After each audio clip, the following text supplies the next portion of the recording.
Hello students, we are here for the lecture on the electric propulsion. Until now we have seen about the electric propulsion system, what are the components which are required for the propulsion of the electric power that is coming from our battery or whichever energy storage we are using. That power needs to be first rectified, and that rectified power, which is according to our requirement for the electric motor, will be further sent to the motor, and that motor will give the propulsive power to our wheels and tires. And this is how our vehicle will run whenever we are using the electric vehicle. So in the previous lecture we saw about the function of the DC motor and how the principle of the motor works. Next we will see how the control of the DC motor can be obtained. So for the controlling of the DC motor, there are basically two methods. One is the armature control and the second one is the field control. Right? We know there are basically two main components of the DC motor. One is the armature and second one is the field. Now in that case we saw about the different types. So mostly we are using the series type of the DC motor, in which the armature and field are arranged in a series manner. Right, so first the armature control methods gives us the control inside the armature of the DC motor. So when we are controlling the armature power, then the torque for the motor will decrease. Because of that, the rated speed of the motor will decrease. We are talking about the torque and speed of the motor, not the output torque. So these two will reduce if we will reduce the armature voltage. So in that case, mostly whenever we are supplying the power during the armature control, in that the power will continuously increasing, and the torque which is being generated from the vehicle will stay constant.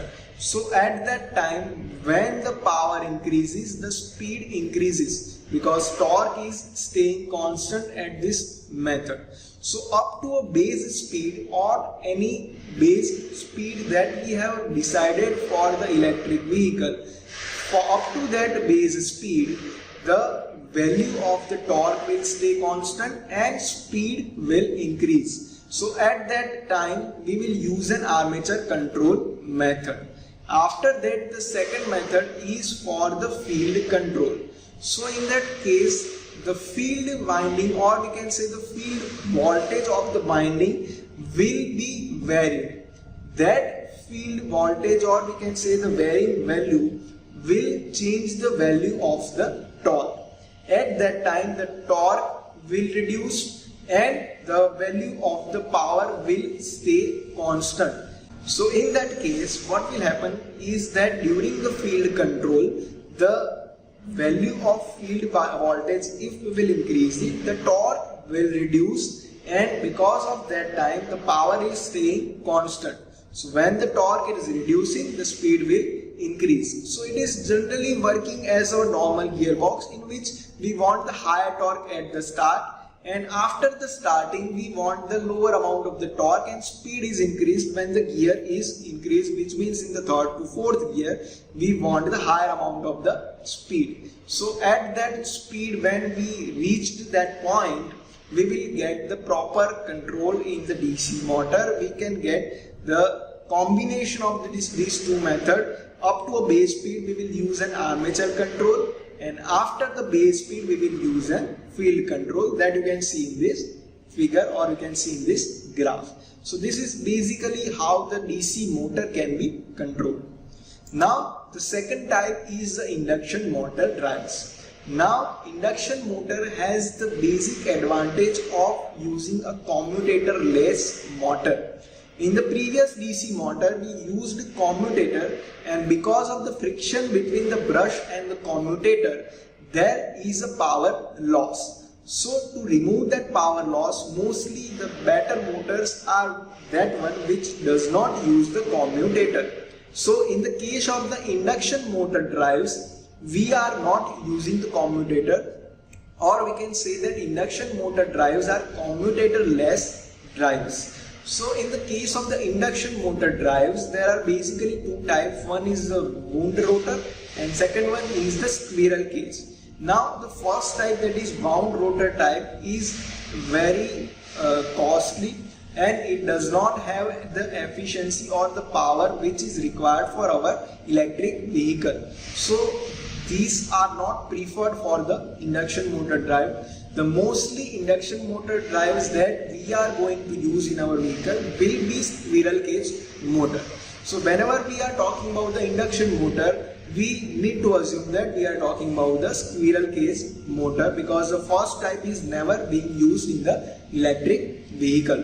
So you can see one basic schematic diagram of our induction motor, in which you can see that the stator slots and the winding that are being fit inside the slots, the rotor which is being connected. So this is basically a rotor, stator and the windings arrangement for our induction motor. Now the induction motor requires a different type of the power converter. Let's see one basic diagram in which you will see the number of components that is required for the layout of our induction motor drive. In that you can see first the driver command and the feedback signal will be connected with our microcontroller, right?